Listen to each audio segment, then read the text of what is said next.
Então, vamos dar continuidade ao nosso curso, nossa primeira lei. Né? Na aula passada, nós definimos o que era a nossa energia interna, ou seja, nós vimos então que a nossa energia interna é a variação de energia devido ao trabalho realizado sobre o meu sistema, ou seja, para eu sair de um estado termodinâmico A, de mais alta energia, e ir para um estado termodinâmico B, o meu sistema ele realiza trabalho, ok? Se eu sair de um sistema termodinâmico B com uma energia mais baixa do que um sistema termodinâmico A, trabalho é realizado sobre o meu sistema, ok? Então foi isso daí que nós vimos na nossa última aula e conseguimos fazer essa definição então da energia interna como sendo o trabalho realizado sobre o sistema, ok? Mas o que acontece com um sistema termodinâmico se nós não estivermos em um processo adiabático? O que vai acontecer? Então, vamos responder essa questão hoje, ok? E para sistemas, o que será que acontece? Bom, vamos imaginar, então aí que eu tenho o meu gás aqui, vamos imaginar um gás, no meu sistema PVT, tá? Como a gente está falando, e o meu gás ele vai sofrer aí um processo de expansão, então ele vai aumentar o seu volume, né? Aí esse aumento de volume pode ocasionar uma queda na pressão e vamos falar que ele vai sofrer essa expansão volumétrica devido a uma temperatura externa, vamos falar assim, né? E essa temperatura externa, então, ela vai fazer com que passe a existir o que nós iremos chamar de um fluxo de calor, tal que o nosso calor agora entre dentro do nosso sistema, aquece o nosso sistema, né? E aí o meu sistema se expande, ok? Então, por definição, a definição que nós temos de fluxo de calor, então o meu fluxo de calor, ele vai ser dado por um trabalho menos um trabalho adiabático. Caramba, eu nunca vi dessa forma, professor. Então, vamos procurar entender o que eu estou querendo dizer com isso, ok? Vamos lá. Vai ser bem simples, vocês vão pegar rapidinho. Então, no nosso sistema PV, no nosso diagrama PV, vamos falar que eu estou no estado A e quero chegar no meu estado B. E aí pergunta-se, né? Qual é o caminho menos custoso para se fazer isso? Bom, se eu imaginar um caminho menos custoso entre qualquer coisa, nós vimos que a área sobre qualquer gráfico num diagrama PV corresponde ao trabalho, e então nós poderíamos ter aí diversos caminhos a ser percorrido, ok? Mas um deles eu posso falar para vocês, né? Vou imaginar que seja esse daqui, ok? E vamos chamar aqui de caminho 1, o meu preto, vou deixar de preto. Eu vou chamar aqui que é uma curva adiabática, ok, pessoal?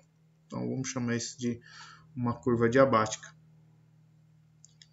E essa curva adiabática, ela tem essa área aqui A1. Vamos falar aqui que ela tem uma área A1, ok?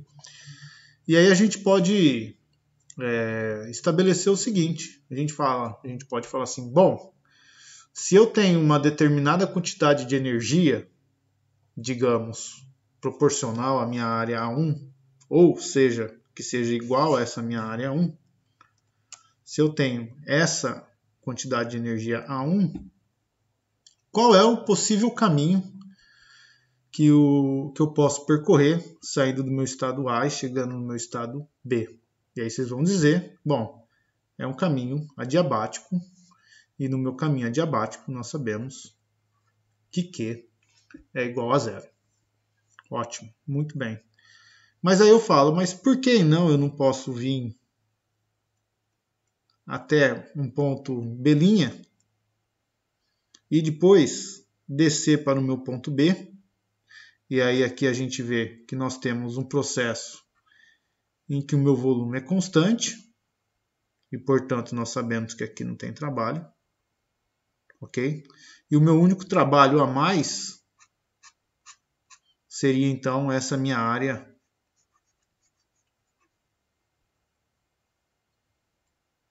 A2. E o trabalho total disso tudo seria, vamos colocar aqui o meu trabalho total, seria então A1 mais A2, ok? A1 mais A2. Eu não quero pintar tudo isso aqui de azul para não ficar muito sujo no meu desenho, ok? Então, o caminho menos custoso que a gente viu é de fato adiabático para chegar até o ponto B, porque se eu for pelo caminho isobárico, que é a minha curva de A até linha, eu vou gastar mais energia. E para eu ter essa energia disponível no meu sistema, nós vimos que esse sistema ele tem uma energia disponível capaz de sair do ponto A e chegar no ponto B, que é justamente o trabalho adiabático. Então, se eu quiser uma energia adicional para fazer qualquer outro malabarismo no meu sistema, essa energia ela tem que vir de algum outro lugar. Então, esse meu A2 aqui, que é mais uma energia, poderia ser fornecida pelo meu sistema, né, através do que nós chamamos de calor. Ou seja, o meu calor Q é quem? É o meu trabalho total menos a minha área A1. Ou seja, a minha área A2, então, é o meu trabalho total, que eu falei para vocês, menos a minha área A1. Então, o fluxo de calor necessário para a gente ter uma energia a mais que corresponde a essa área 2 seria justamente uma transferência de energia por processos de calor através de uma parede isotérmica e não mais uma parede adiabática, ok? Então o nosso fluxo de calor ele vai ser definido, né, como a diferença entre o trabalho total e o trabalho adiabático e portanto,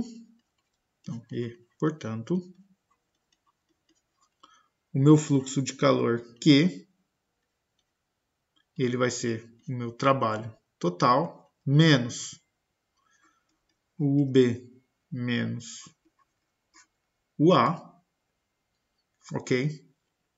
E então o B menos o A é o meu trabalho menos o meu calor.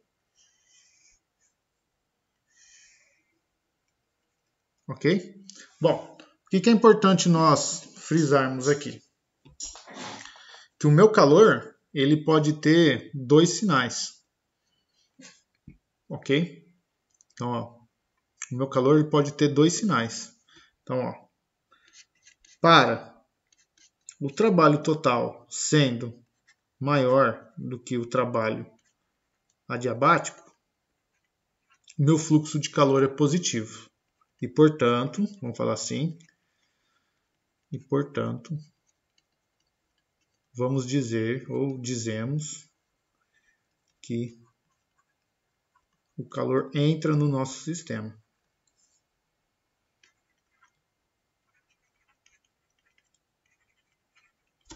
Ok? Se o meu trabalho for menor do que o meu trabalho adiabático, nós teremos que o meu calor ele é negativo, menor do que zero. E, portanto,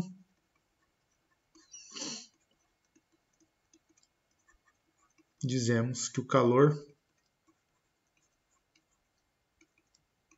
né, sai do sistema. Ok? E para processos infinitesimais, vamos escrever assim, né? Para processos infinitesimais, para dois estados muito próximos, ou entre dois estados, vamos colocar assim que é melhor, entre dois estados quaisquer,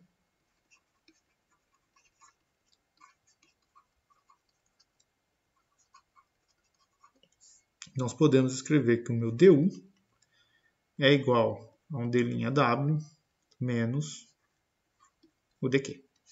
Ok? Certo?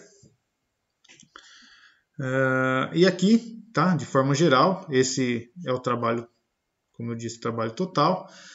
E na outra aula eu falei para vocês que a gente tem, podemos ter diversos trabalhos no nosso sistema, que são os trabalhos de configuração.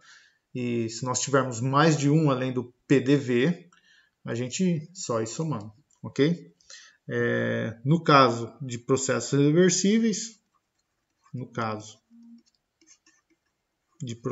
reversíveis, o nosso trabalho ele é PDV. Reversíveis, o nosso dU vai ser PDV menos dQ.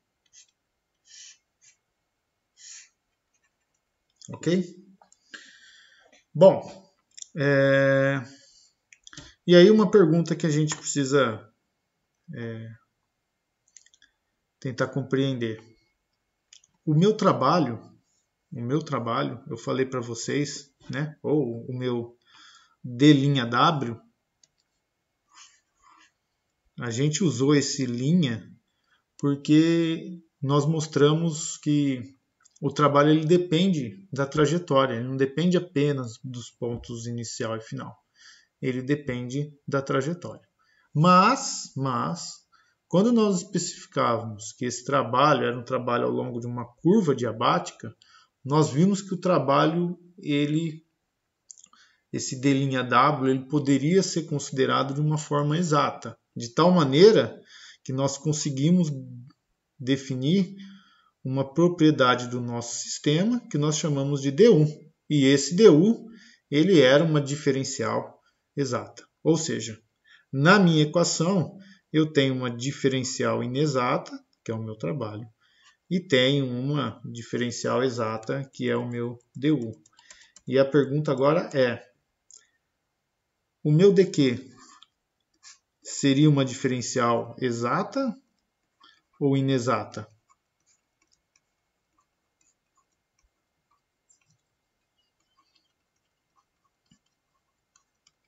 Ou inexata?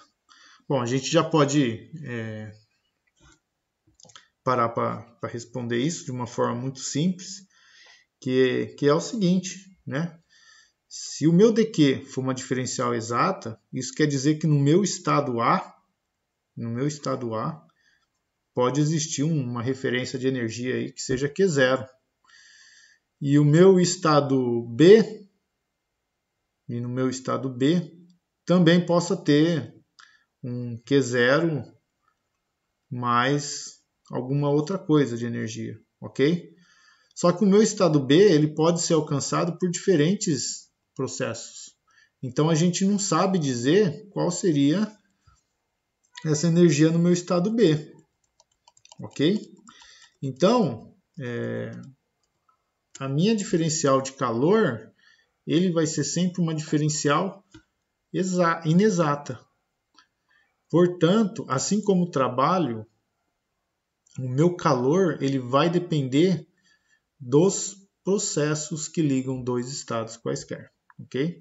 Então, dependendo do caminho que nós temos, nós vamos ter, dependendo do caminho que nós temos ligando dois estados, nós vamos ter uma quantidade de calor específica, ok? Então, o meu dq, ele vai sim um sinalzinho aqui, um D' Q, ok? E aí nós vemos então que ele é uma grandeza inexata, tá? E se ele é uma grandeza inexata, nós dizemos que calor não é uma propriedade do sistema. Ok? Não é propriedade do sistema. Tá? E se não é propriedade do sistema, falar que ΔQ é igual a um QB menos um QA, ou seja, que é uma diferença de calor, vamos falar assim, né? Que é uma diferença de calor do estado B para o estado A, isso daqui é errado. Tá? Da mesma forma que nós fizemos para o nosso trabalho. Ok? Bom, então para o nosso conceito de fluxo de calor, a gente tem que ter em mente que a maioria dos nossos processos de fluxo de calor, ele vai acontecer devido a uma diferença finita de temperatura. Né? Então, por exemplo, aqui no nosso caso, nós colocamos aqui uma parede, né, isotérmica. Ou seja, ele permite, né, a troca de calor. E isso fez então que a minha temperatura externa, se a minha temperatura externa for maior do que a temperatura do meu gás, vamos falar aqui que a temperatura do gás, se a temperatura externa for maior do que a temperatura do gás, calor vai entrar no meu sistema, ou seja, meu sistema ele passa a absorver calor. Agora, se a minha temperatura externa for menor do que a temperatura do meu gás, o meu gás passa a liberar calor. E aí vem os sinaizinhos positivo e negativo, ok? Então, ó, para fluxo de calor, então para o fluxo de calor, devemos ter em mente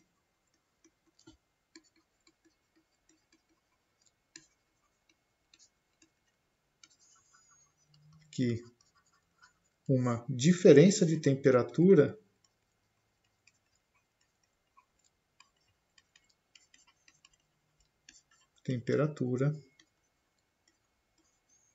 deve provocar um fluxo de calor.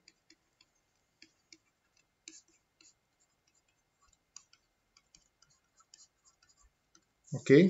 Então, se eu imaginar aqui que eu tenho a minha temperatura do gás, e aqui eu tenho a minha temperatura externa. Então, se eu tiver a minha temperatura externa maior que a minha temperatura do gás, ok? O que vai acontecer? Então, calor vai entrar no meu sistema.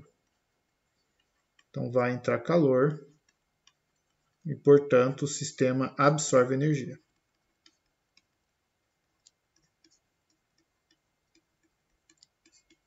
Que foi o que eu falei de ser calor positivo, calor entra.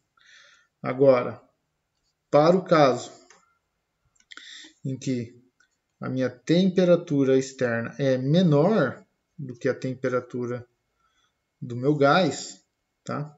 Agora eu vou fazer aqui de outra cor.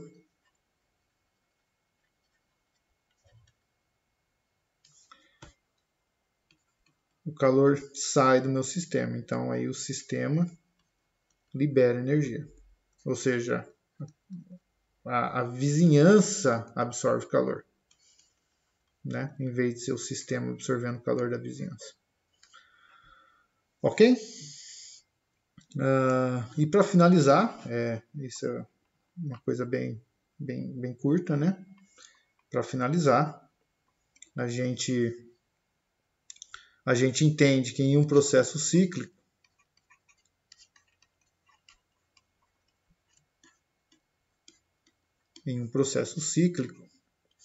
onde nós temos que o estado final, vamos colocar assim, em que o estado final é igual ao meu estado inicial, né? Vamos imaginar isso daqui sendo percorrida aí no sentido anti-horário, horário, quer dizer, ok? Então, em um processo cíclico, o que nós teremos? A variação da nossa energia interna, ela vai ser zero. Por quê? Porque a nossa energia interna é uma propriedade do sistema e, como eu disse, ela depende apenas dos pontos inicial e final, ok? Então, a nossa equação de que ΔU é trabalho menos calor, então a equação ΔU trabalho menos calor, resulta-se então que o trabalho do ciclo é igual ao calor desse ciclo, ok? Então, todo trabalho é convertido em calor, ou o calor é convertido em trabalho, tá? E aí o meu sinal do meu fluxo de calor, ele vai levar o mesmo sinal do meu trabalho. Então, se é no sentido horário, trabalho positivo; se é no sentido anti-horário, um trabalho negativo. E, portanto, a energia é absorvida pelo sistema ou ela é liberada pelo nosso sistema, ok? Bom, então agora que nós definimos o nosso calor, né, a gente pode enunciar aí a forma analítica que nós já fizemos, né, da nossa primeira lei da termodinâmica. Tá? Então, a forma analítica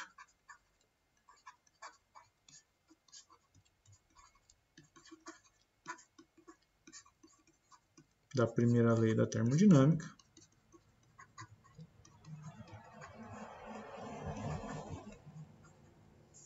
ela vai ser dada por trabalho, o calor, que tem que ser igual ao trabalho, mais uma variação na energia interna.